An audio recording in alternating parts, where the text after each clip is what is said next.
अस्सलामुअलैकुम। जैसा कि मैंने पिछले व्लॉग में आपको बताया कि नेक्स्ट रेसिपी गुलत्ती की आएगी, उसमें मैंने छोटा सा क्लिप डाला भी था, तो वो आ गई है।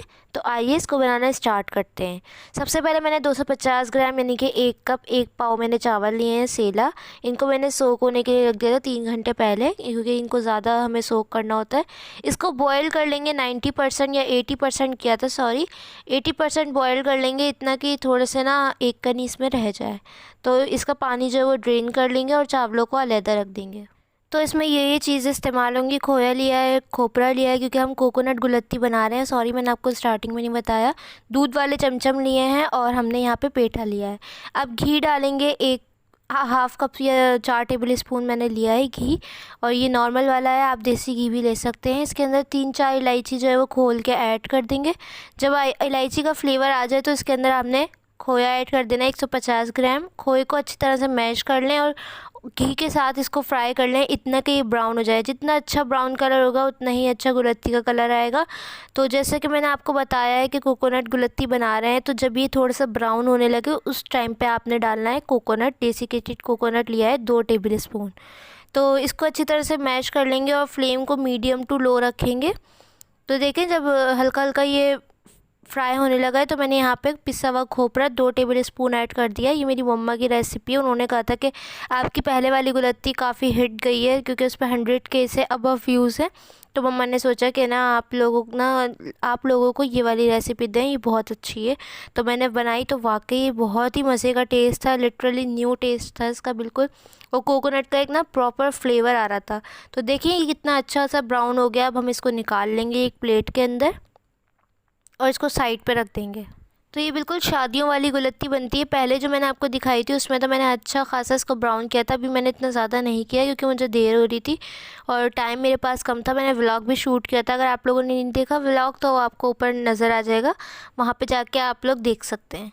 तो खोए को निकाल लेंगे। इस पॉइंट पे जितना ब्राउन करना चाहें आप कर सकते हैं, क्योंकि जो शादियों में खाते हैं उसमें अच्छा खासा ब्राउन होता है, वो इसी की वजह से गुलत्ती का कलर भी अच्छा आता है।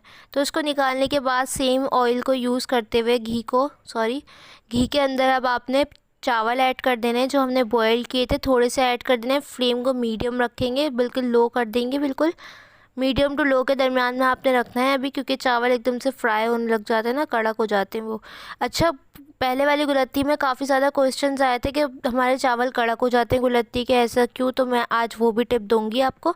तो यहाँ पे हमने जिस गिलास से चावल लिए थे उसी गिलास से मेयर करके हमने चीनी ले ली, लेकिन मैंने थोड़ी सी कम ली है, मैंने पूरा कप भर के नहीं ली, क्योंकि मैं बहुत ज़्यादा मीठा ना अच्छा नहीं लगता है इसके अंदर मुझे। तो यहाँ पे हमने सारा खोया ऐड कर दिया चीनी के ऊपर। और यहाँ पे हम दोबारा से बेसिकली हम यहाँ पे तह लगा रहे हैं चावलों की, जैसे हम बिरयानी में लगाते हैं ना, मसाला डालने के बाद चावल डालते हैं, इस तरह खोया और चीनी ऐड करने के बाद सारे चावल ऐड कर देंगे और इसको फैला देंगे। ऊपर से दोबारा से चीनी ऐड कर देंगे। बाद 2 हिस्सों में मैंने यहाँ पे चीनी ऐड किया और मैंने पूरा कप भर के नहीं ली थी। यहाँ पे 2-3 जो है ना ड्रॉप वनीला एसेंस का ऐड कर देंगे। ये मेन इंग्रेडिएंट है, ये सीक्रेट इंग्रेडिएंट है जो इसके अंदर यूज़ होता है, जो शादियों वाली गुलत्ती में भी डलता है। तो हल्का सा हमने इसको मिक्स कर लिया है। फ्लेम को अब आपने हाई कर देना है, क्योंकि चीनी एकदम से पानी छोड़ती है ना, तो वो पानी आपने अब खुश्क करना है। चावल जो है ना आप लोगों के इस वजह से कड़क हो जाते हैं, क्योंकि ना आप लोग जो है ना शीरा बना के ऐड करते हैं। तो चीनी जैसे मैंने ऐड की है ऐसे ही ऐड करें। अगर आपके जब भी हो जाते हैं, अभी तो मैंने बादाम डाल के कवर कर दिया, अगर आपके जब भी कड़क हो जाते हैं तो आपने जब ये पानी थोड़ा थोड़ा खुश्क होने लगे तो यहाँ पे मैंने आधा कप से भी कम दूध लिया था, ये ऐड कर दें और इसको कवर करके आपने दम पे रख देना है अब यहाँ पे। और दम पे रखने के बाद आप इसको खोलेंगे तो आपके चावल बिल्कुल भी कड़क नहीं होंगे। चीनी का इस्तेमाल या तो आप बहुत ज़्यादा करते हैं या फिर आप शीरा बना के ऐड करते हैं, तो इस वजह से इसके चावल कड़क हो जाते हैं। जबकि मैंने आपको बिल्कुल सही तरीका बताया है।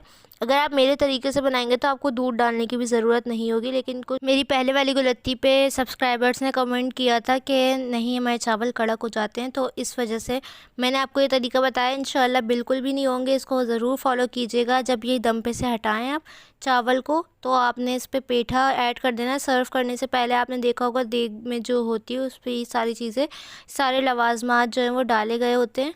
तो यहाँ पे पेठा ऐड कर देंगे। आपको इजीली हलवाई की शॉप से मिल जाता है, खोया, चमचम, ये सारी चीज़ें आपको मिल जाएंगी। तो ये दूध वाले मैंने चमचम इस्तेमाल किए हैं, ताज़े हैं, इस वजह से सॉफ्ट हो रहे हैं, तो इनकी क्वालिटी अच्छी होती है। बाकी आप नॉर्मल वाले जो आते हैं वो भी यूज़ कर सकते हैं।